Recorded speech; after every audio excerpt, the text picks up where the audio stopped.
What if I told you there's a group of people living today whose lifestyle hasn't changed in centuries? No internet, no machines, just ancient wisdom and wild survival. Let me take you inside their forgotten world. They can hold their breath for over 13 minutes. They live in homes that float, and they've never called land home for generations. Who are these sea people, and how do they survive? Hi, everyone. Welcome to Mystery Lovers.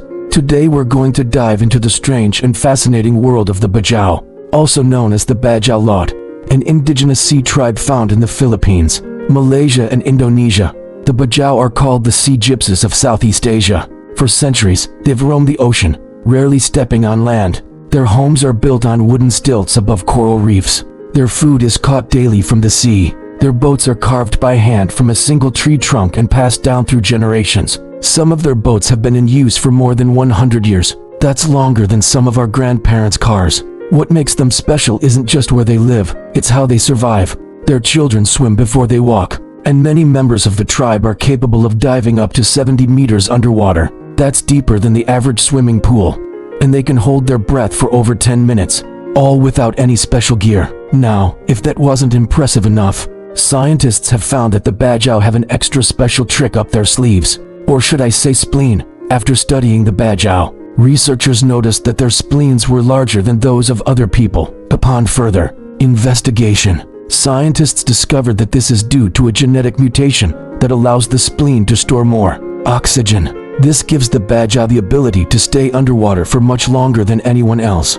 Talk about a one-of-a-kind superpower. Now, while the Bajau may be known as the sea nomads, they don't just travel aimlessly. In fact, they follow a strict code of conduct when it comes to their relationship with the sea. To the Bajau, the sea isn't just nature, it's a god. They believe that the coral reefs are home to all sorts of spirits, and that the fish are their brothers and sisters. Before a Bajau goes fishing, he or she will first ask permission from the sea and make offerings to the coral spirits. This is out of respect for the delicate balance of the ecosystem, and their belief that all living things are interconnected. Even their weddings take place on boats as a symbol of their commitment to the sea. And when a Bajau dies, his or her body is placed in a coffin and allowed to float out to sea with the tide.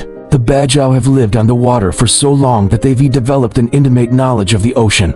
They know which currents to follow to find the best fish. They can navigate by the stars, and they're able to predict storms days in advance.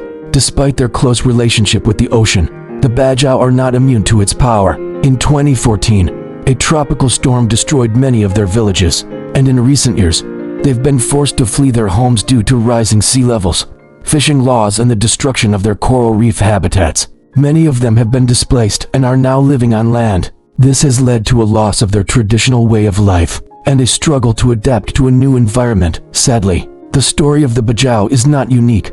Many indigenous groups around the world are facing similar threats as a result of climate change, natural disasters, and human activity. But the Bajau's story is especially important because it shows the intimate connection that humans can have with nature. These people have lived on the water for so long that they've become part of the ecosystem they depend on. As the ocean goes, so go they. So what can we learn from the Bajau? How can we better understand and appreciate their unique culture and way of life? And what can we do to help protect them and their environment? If you have the opportunity to learn more about indigenous cultures like the Bajau, I encourage you to do so. Learn about their traditions, beliefs, and the challenges they face. Support organizations that work to protect their rights and way of life.